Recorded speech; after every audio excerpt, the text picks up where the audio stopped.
Komunitas World Clean Up Day atau WCD Lampung bersama relawan, mahasiswa, dan anak muda di Lampung menggelar aksi bersih-bersih sampah di Pekorwai Halim, Bandar Lampung, Minggu 29 September 2024. Kegiatan yang merupakan acara puncak dari rangkaian Clean Up Day itu juga dimeriahkan dengan berbagai kegiatan lain, mulai diskusi lingkungan, serta workshop daur ulang minyak jelantah untuk menjadi produk lilin. Leader WCD Lampung, Chandra, mengatakan acara ini merupakan kegiatan rutin tahunan dari WCD di mana World Clean Up Day di seluruh dunia diperingati setiap 20 September. Chandra menjelaskan dalam kegiatan bersih-bersih sampah ini, pihaknya berhasil mengumpulkan total sampah sebanyak 646 kg. Dia pun mengatakan bahwa pencapaian hasil pengumpulan sampah ini bukanlah sesuatu yang harus dibanggakan. Lantaran hal tersebut merupakan bukti bahwa kesadaran dari masyarakat serta fasilitas pendukung dari pemerintah untuk mengelola sampah masih minim.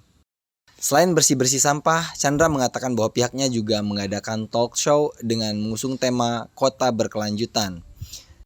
Selain itu, acara puncak WCD Lampung 2024 ini juga dimeriahkan dengan workshop tentang cara membuat lilin aromaterapi dengan bahan baku minyak jelantah.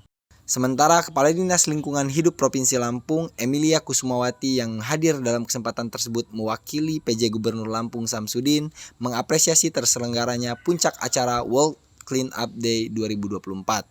Emilia mengatakan bahwa mengelola sampah bukan hanya tanggung jawab satu pihak saja, melainkan tanggung jawab bersama dari semua pihak. Kegiatan hari ini kebetulan ini kegiatan puncak WCD ya Kak. Jadi setiap tahun tuh kita memang mengadakan kegiatan puncak yang mana itu adanya di bulan September. Nah, hari ini tanggal 29 itu adalah puncak dari rangkaian kegiatan clean up yang sudah dilakukan selama 1 bulan. Di hari ini rangkaiannya kita ada banyak. Jadi yang pertama tadi pagi kita udah ada clean up, kemudian kita nanti ada talk show mengenai tentang keberlanjutan di kota besar seperti itu. Kemudian nanti yang ketiga kita ada workshop. Nah, workshop ini nanti yang mengisi dari teman-teman komunitas yang sudah jadi community partner kami yang bekerja sama dengan kami.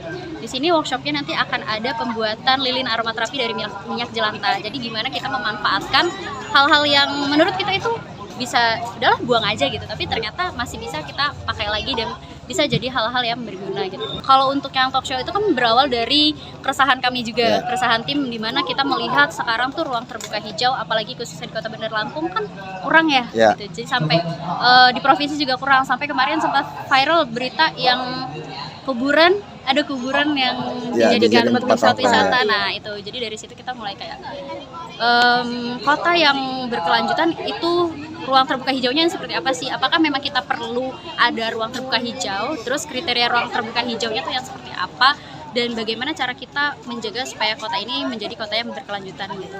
646 kg sampah yang dari hasil clean up di satu fasilitas umum.